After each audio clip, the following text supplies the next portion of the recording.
You can dig up a full basket of solid, heavy potatoes straight out of the ground in just 90 days, even if the soil you're looking at is the kind most men would walk past and never give a second thought. Hard clay packed tight as concrete, stones everywhere, hardly any goodness left in it at all. 90 days ago, that same patch looked completely dead and finished, the kind of ground where nothing should grow. Today, we're lifting real food from it, potatoes you can store for months and feed your family when times get hard. Most folks think potatoes need perfect loose soil and a long growing season before they'll give you anything worth keeping.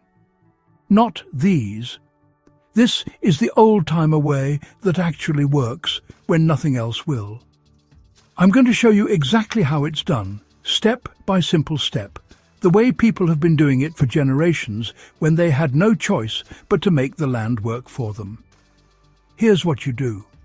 First, wait until the soil feels warm in your hand after the last frost has passed. Don't rush it. Loosen just the top 8 inches with a fork or shovel. You don't need to turn the whole field over. Make small mounds about 3 feet apart. In each mound, drop 3 or 4 small seed potatoes, eyes facing upward, about 4 inches deep.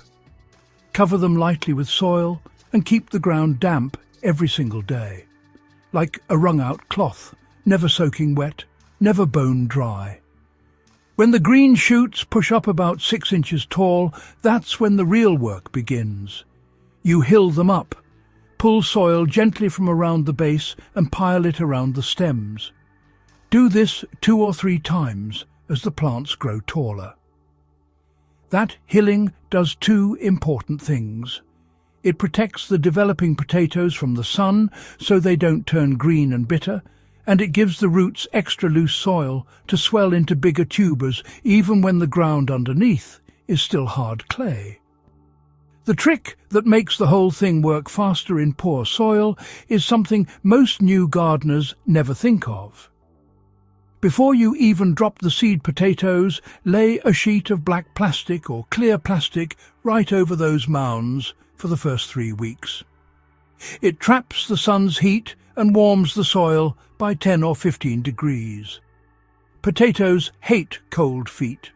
Warm soil wakes the plant up quick and gets it working instead of sitting there waiting for better days. As the plants grow taller, you'll see clusters of small white flowers appear. When those flowers fade and the leaves start turning yellow and flopping over, you'll know the time is close. 90 days from the day you planted, the potatoes are ready. Grab a garden fork. Work carefully around the outside of the mound and lift gently.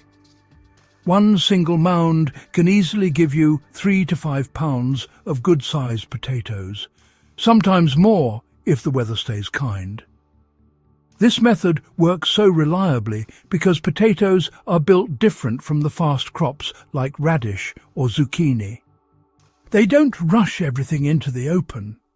They spend the first half of their life building a strong plant above ground. Then they store everything they've made deep underground in those heavy tubers. All they really ask for is loose topsoil, steady water, about 1 inch a week, and a little warmth at the start. The rest comes from the sun and the plant's own quiet determination. I've seen this same way of growing feed families month after month when store shelves went empty. During the war years, people planted potatoes in backyards, vacant lots, even in old bomb craters and along railway banks. They called them victory gardens for a reason. 1 small bag of seed potatoes could keep a whole family in real food when nothing else was growing and nothing else was for sale. That same simple method still works today when you're testing new ground or just want to know you can feed yourself no matter what happens. But you need to be honest about the limits because every crop has them and potatoes are no different. They hate heat above 85 degrees. If your summer stays hot for weeks on end, the tubers simply stop growing or they come out small and tough. If the ground dries out, even once they crack and become woody. Space matters too.